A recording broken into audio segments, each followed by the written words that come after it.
Capítulo 23. De novo em casa. Passaram-se alguns dias e, como me sobrou um pouco de tempo, fui conhecer outros lugares na colônia. Afinal de contas, a colônia Jardim Érida não é assim tão grande, mas tem muito para conhecer, e lá fui eu passeando. Parei em frente a um campo de girassóis e do outro lado de uma estrada simples tinha uma praça e uma placa escrita Praça da Prece. A praça estava vazia. Sentei em um banquinho e fiquei olhando para os girassóis. Escutei alguns passos e olhei para frente. Era meu amigo Valmir, o irmão Nelo. Na verdade ele se chamava Cornélio, mas na vida terrestre não gostava do nome, por isso eu chamava ele de Nelo. Atrás dos dois vinha Isabel.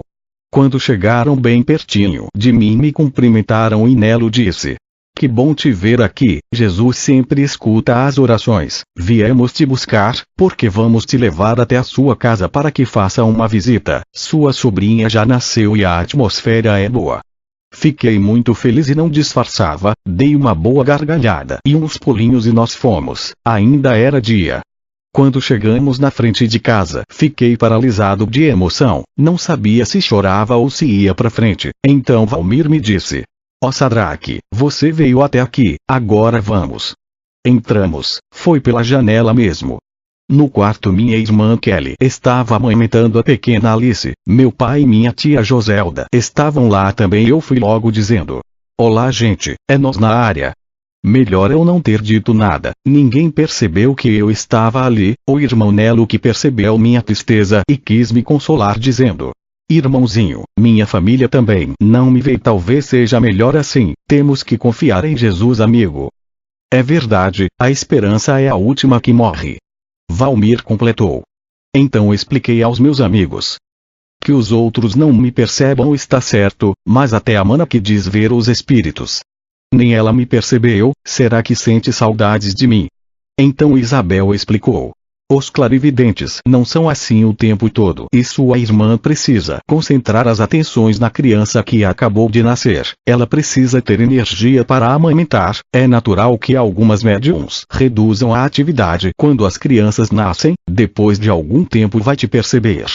De certa forma me perceberam. Do nada meu pai começou a pensar em mim, senti suas lembranças. Ele deixou o quarto onde estava minha irmã e ficou triste em um canto. Todos os encarnados saíram do quarto. O irmão Nelo e o Valmir foram atrás do meu pai, enviando pensamentos de conforto e amor. Enquanto isso fiquei no quarto com a mana e com a criancinha. Cheguei mais perto, era uma gracinha. O bebê me percebeu e sorriu. Então fiz cócegas no pezinho da criança enquanto falava. E Lili. Minha irmã escutou minha voz e perguntou: "Sat, é você? Onde você tá, maninho? Não estou te vendo, só te escuto." Fiquei contente e respondi: Tô aqui." Ela então falou: "Eu estou te vendo um pouquinho, como você está?" "Muito bem." Respondi. Mas pelo jeito ela não conseguia me ver mais, porque ela disse: "A droga, sumiu." E continuava explicando que estava ali, mas era em vão. Ela passou a acariciar e beijar o bebezinho e nem aí pra mim. De repente meus amigos desencarnados entraram no quarto e disseram: "Agora temos que ir. A atmosfera ainda não é das melhores e não queremos que nem você e nem sua família se entristeçam." "Deseja ver mais alguém antes de partirmos para a colônia?" perguntou Isabel. "Vou ver minha mãe." Respondi. Ela estava lá na cozinha lavando a louça. Como eu sabia que não iria me ver nem me ouvir, só fiz carinho na cabeça dela e ela disse do nada: "Ai meu filho, que saudades." Saí chorando e disse para o irmão Nelo: "Já chega por hoje, quero sair." O irmão Nelo fez uma oração como de costume e enviou unirem-se em volta da casa amigos de luz. Então voltamos para a colônia. Quando entramos nos portões da colônia Jardim Érida, enfrentei uma outra surpresa que não me agradou. Tinha alguns homens carregando alguma coisa que não sei dizer se era um cesto ou um berço. Fiquei curioso, me aproximei e perguntei: "Amigos, o que estão carregando aí?" Um dos homens, que mais tarde fiquei sabendo que era o irmão Celso, respondeu: "Não é o que, mas quem? Aqui no berço está a Miranda preparada para a reencarnação." "Posso ver?" perguntei. Então o Celso explicou: "Pode ver apenas por um instante. Vamos levá-la aqui dentro para que não aconteça de alguém que habita o Vale do Choro impedir a nossa empreitada, ou melhor dizendo, tentar impedir." Mesmo que não consigam fazer nada, não queremos imprevistos, Miranda precisa estar bem. Ele abriu aquela espécie de cesto, realmente era Miranda que estava lá, mantinha a mesma forma, mas o tamanho era de uma criança recém-nascida. Fiquei admirado e ao mesmo tempo triste porque ela estava indo embora. Irmão Celso interrompeu minha observação dizendo: "Seja breve, Sadraque." Então eu disse: "Tchau, Miranda." E ela mal conseguiu responder: "Adeus, amigo, fique bem." Ela fechou os olhos e parecia que queria dormir, estava bem sonolenta, então eu disse: "Nossa, coitadinha, ela fala tão fraquinho como se estivesse morrendo." Então o Celso respondeu: "E está morrendo para este mundo, para renascer na crosta terrestre." O irmão Celso deixou o cesto e disse aos outros: "Agora vamos, não podemos mais esperar." Eles foram. Eu nem me despedi de Miranda direito, eu queria ter segurado ela no colo, sei lá. Ela estava tão pequenininha que eu nem tive coragem de pedir, eu estava chateado e me esqueci das regras e saí voando até o campo de girassóis. Chegando lá chorei profundamente, depois é que fui lembrar que voltei fora da pista de volitação e já estava pensando em qual seria o meu castigo. Foi quando Edmundo se aproximou de mim e perguntou: "Agora é você quem está triste, o que aconteceu?" Respondi indignado: "As pessoas que eu amo não conseguem me ver e acabei de perder Miranda. Eu já estava acostumado com ela, fiquei triste com a sua partida." "Vocês devem ter histórias juntos, se você se esforçar pode se recordar de outras existências," explicou Edmundo. "E como eu faço para me lembrar de alguma vida com a Miranda?" "Pense nela e pergunte a si mesmo." Edmundo respondeu. Edmundo se afastou um pouco e se despediu dizendo: "Você precisa ficar sozinho, rapaz, às vezes o silêncio é a resposta que precisamos." "Tem certeza que você é criança?" perguntei. "Talvez." Ele respondeu e foi embora. Comecei a pensar em Miranda e fiz perguntas a mim mesmo e deu tudo certo como Edmundo havia explicado. Lembranças começaram a surgir, eram lembranças de um tempo antigo. Uma mulher estava estendendo algumas roupas em uma pedra e um homem se aproximou perguntando: "Euracleia, tem alguma coisa para comer? Estou faminto." Ela amedrontada respondeu: "É claro, só espere Euclides chegar." Ele foi buscar lenha para assar o cordeiro. O homem ficou bravo e respondeu: "Cheguei cedo demais, espero que quando voltar o cordeiro esteja assado." Quando o homem foi embora, a mulher ficou aliviada e uma vizinha disse a ela: "Euracleia, pode trazer a carne, Euclides vem vindo com a lenha e Filemon está com ele." Vi aparecer na cena duas crianças, pareciam ter 8 anos, estavam felizes porque estavam ajudando os pais. Todos ajudaram e quando o homem chegou o cordeiro já estava assado. Perguntei a mim mesmo quem eram aquelas pessoas e aos poucos fui entendendo. A mulher chamada Euracleia era Miranda, mãe de Euclides, que no caso era eu, a vizinha dela Orfidia era minha irmã e Filemon filho dela era meu amigo da infância, éramos vizinhos e amigos inseparáveis, e claro, o homem exigente e furioso era Wagner. Nesta existência estávamos no ano 3 depois de Cristo. Depois vi outra cena, estava de noite e o menino Euclides foi se esconder na casa de Filemon porque morávamos em Atenas e meus pais se mudariam para Creta. O menino Euclides não queria se afastar do amigo Filemon. Passei a noite na casa da vizinha com meu amigo, enquanto meu pai furioso me procurava por todos os cantos. A mãe de Filemon quis ajudar e disse onde Euclides estava. Confessou que estava com seu filho porque não aceitava a mudança dos pais. O homem furioso encontrou o menino Euclides e deu aquela surra e a mudança aconteceu de qualquer maneira. De repente alguém interrompeu minha reflexão. Era a Crisânia. Ela me perguntou se estava tudo bem.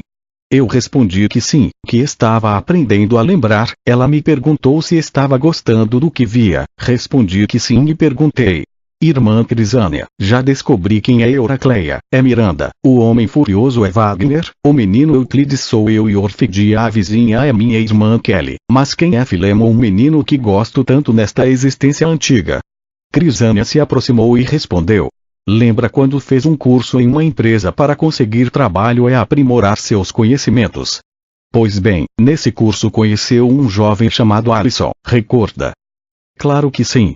Respondi. E continuei dizendo. E como ele está? Se encontra bem? Crisânia respondeu.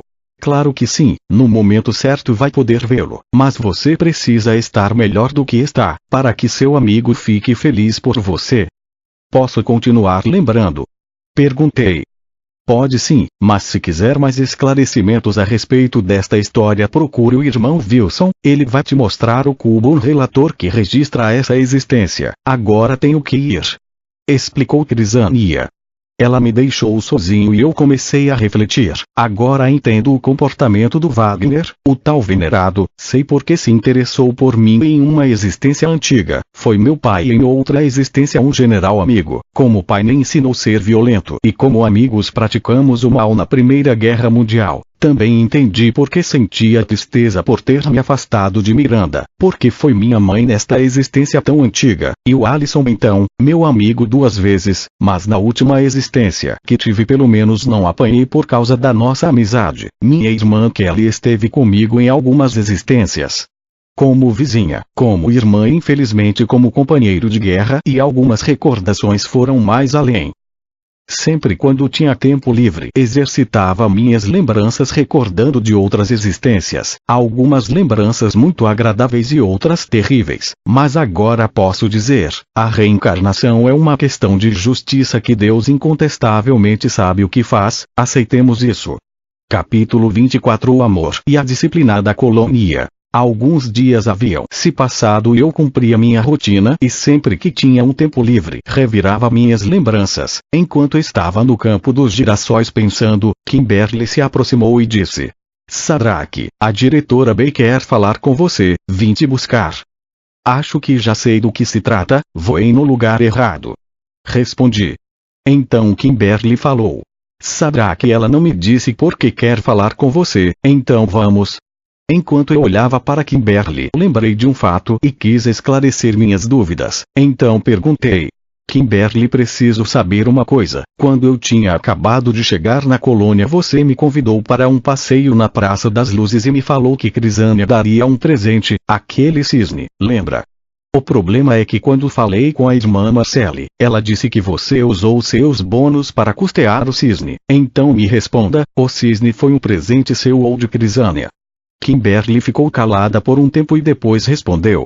Sabe o que é, Sadraque? É que quando você chegou aqui parecia não gostar de mim, então preferi dizer que o presente era de Crisânia. Os ministros da colônia nos dão um presente de vez em quando. E, eu sei, ganhei umas maçãs de cristal. Interrompi dizendo. E Kimberly continuou. Espero que não fique chateado por eu ter mentido. Esquece, você pensou que eu não fui com a tua cara, eu gosto de você amiga, mas quando cheguei aqui estava muito triste, estava com os meus problemas e sinceramente não importa de quem foi o presente, o importante é que foi dado com amor e já aproveito para dizer obrigado. Ah amiga, não esqueça de uma coisa, não precisa mentir pra mim, tá certo? Tá certo. Ela respondeu. Então fomos até a sala da diretora B no instituto. Quando chegamos ela já estava à minha espera e foi logo dizendo. Sadraque, você já conhece boa parte das regras da colônia e uma regra que deixamos bem claro é que não se deve voltar fora das áreas correspondentes. E qual será meu castigo? Interrompi dizendo. Então ela continuou. Castigo é uma palavra muito forte, eu prefiro a palavra correção e estou corrigindo você neste momento. Enquanto conversamos o irmão Celso e a irmã Virgínia estão retirando o computador que instalamos no seu alojamento. Fiquei um pouco contrariado, eu gostava do meu computador, então perguntei. É só isso? Posso me retirar? E ela respondeu. Ainda não e peço que não fique triste, a disciplina da colônia é necessária, quero que todos melhorem e tem mais uma missão para você. Sabe, no Hospital Rosa Lilás, Doris começa hoje como enfermeira e ela está lidando com uma paciente que você já conhece, peço que vá ajudá-la nas suas horas livres, essa é a outra metade da correção. Tá certo. Respondi contrariado. Na minha vida terrena eu não estava muito acostumado a receber ordens e não me dava muito bem com a disciplina, mas com a senhora B eu ficava só um pouquinho chateado, sempre tendo a consciência de que as decisões dela estavam me ajudando e a senhora B sempre confiando em mim como muitos na terra não confiavam. Então fazer o que né? O jeito é ficar sem computador e ir até o hospital ver a tal pessoa conhecida e ajudar a enfermeira Doris. Então fui até o hospital Rosa Lilás e duas mulheres já me esperavam, uma delas era a novata Doris e a outra era Leila, uma enfermeira veterana. Nós nos dirigimos até onde a paciente estava. O quarto era pouco iluminado por uma espécie de uma iluminação violeta, então a enfermeira Leila explicou. Aqui há pouca iluminação porque ela não está acostumada, assim como você não estava quando chegou, lembra? Lembro. Respondi. Eu fiquei olhando para a paciente que era magra e pálida, a pobre mulher estava olhando para a parede, quando ela se virou e olhou para mim e me reconheceu na hora e disse: Meu Deus, é o anjo que canta nos infernos. Quando ela falou também a reconheci, era a jovem suicida que encontrei no começo de minha jornada pelo umbral, ela havia cortado os pulsos e eu cantei para ela se acalmar. A jovem interrompeu os meus pensamentos com uma pergunta. Você veio cantar para mim de novo, ou veio me fazer mal? Então respondi. Eu não faço mal a ninguém, muito menos sem motivo e aqui na colônia mesmo que eu quisesse não deixariam. Posso cantar para você outra vez? Ela me interrompeu dizendo. Pode sim, mas cante outra música, não quero me lembrar daquele lugar horrível. Nem eu. Respondi. E cantei algumas músicas que conhecia, não eram hinos de igrejas, eram algumas músicas que eu ouvia na rádio mesmo. Depois que terminei de cantar perguntei. Qual é o seu nome, amiga? Quando eu te perguntei da outra vez você não sabia. Aline. Ela respondeu. De repente algo estranho aconteceu, os braços de Aline estavam inchando, ela tremia e chorava, então perguntei o que estava acontecendo. A enfermeira Leila me explicou que era uma crise. Eu perguntei se era culpa minha e Leila respondeu que não. Enquanto falávamos Doris apertou uma campainha e um senhor apareceu no quarto trazendo uma espécie de aparelho. Parecia um bracelete que estavam conectados a dois fios. O senhor colocou o aparelho em Aline e aplicou passe tranquilizante. Então o senhor me disse. Olá rapazinho, sou o Dr. Lúcio e a diretora B já me disse o quanto pode nos ajudar. Sua tarefa não será difícil, apenas terá que falar assuntos alegres e cantar suas canções quando não estivermos com ela. Aline ainda não deve ficar sozinha e quando estivermos em outras ocupações, virá ficar com ela assim que for solicitado. Então interrompi dizendo. Tá certo e a minha rotina aqui na colônia? Então Dr. Lúcio respondeu. Sua rotina será a mesma, mas quando for solicitado tem permissão de abandonar qualquer tarefa para ser acompanhante da senhorita Aline. Se não vou ter problemas, tudo certo. Respondi. A moça ficou tranquila depois do atendimento e todos saíram do quarto. Aline estava acordada e me perguntou. Anjo, como é o seu nome? Então respondi. Meu nome é Sadraque, mas ser um anjo já é outra história, dá para ver que não me conhece. Sou um cara comum como você não estava inferno, mas deixa para lá. Tem saudade de alguém da sua família? Ela ficou me olhando e não respondia nada, então comecei a contar fatos engraçados da minha vida terrena, falei das travessuras que eu e minha irmã gostávamos de aprontar e ela riu bastante. Às vezes ela entendia o que eu falava e às vezes parecia que não, mas estava bem, era o que importava. Fiquei cuidando dela uma semana e a cada dia parecia mais lúcida, os dias se passavam e eu a conhecia um pouco melhor. Aline quando estava na Terra era esquizofrênica e conheceu um rapaz, eles tiveram um namoro rápido, mas claro, ele não ia querer se comprometer com ela, então sumiu. Ela começou a ficar muito agressiva em casa. Tiveram que internar a coitadinha, e infelizmente não a internaram em uma clínica decente, lá foi abusada e maltratada, teve uma crise e cometeu suicídio. Ela tinha noção do certo e do errado, mas às vezes viajava um pouco. Os pais eram bem católicos, por isso frequentemente falava de céu, inferno, anjos e demônios. Eu não podia fazer muito por ela, mas eu tentava, fazia orações e alegrava contando as minhas histórias. Teve um dia que nós brincamos que eu estava em uma rádio, eu era o radialista e ela a ouvinte, foi divertido. Enfim, meses passaram e a Aline melhorou bastante, então foi encaminhada para o Instituto Renascer. Talvez já deva ter reencarnado. Tomara que seja feliz um dia. E como o tempo não para, quando me dei conta já estavam fazendo 3 anos que eu estava vivendo na colônia Jardim Érida. Cuidei de outros amigos, mas se for citar todos vou precisar de outro livro. Foi quando a diretora B e Crisânia se aproximaram de mim e se desculparam por interromper minhas reflexões enquanto estava no campo dos girassóis. Era meu local favorito da colônia, então a diretora B explicou o que queria. Sadraque, enquanto está aqui na colônia progredindo, irmãos ainda perdidos, zombadores e depressivos se passam por você e dão a entender que está perdido e sofrendo. Isabel e Luiz Augusto querem ir com você à sua casa e ajudar a mostrar que está bem. Ela parou de falar e Crisânia continuou. Sua irmã agora está bem, não sofre mais tanto com a sua ausência. Acho que o contato entre vocês poderá ser mais frequente. Vamos nos aproximar aos poucos, consolando a todos, afastando quem deve ser afastado e também ajudando a provar sua existência. Concordei com o plano de aproximação e como estávamos perto da Praça da Prece, fomos nós 3 até lá a pedir a aprovação do Criador.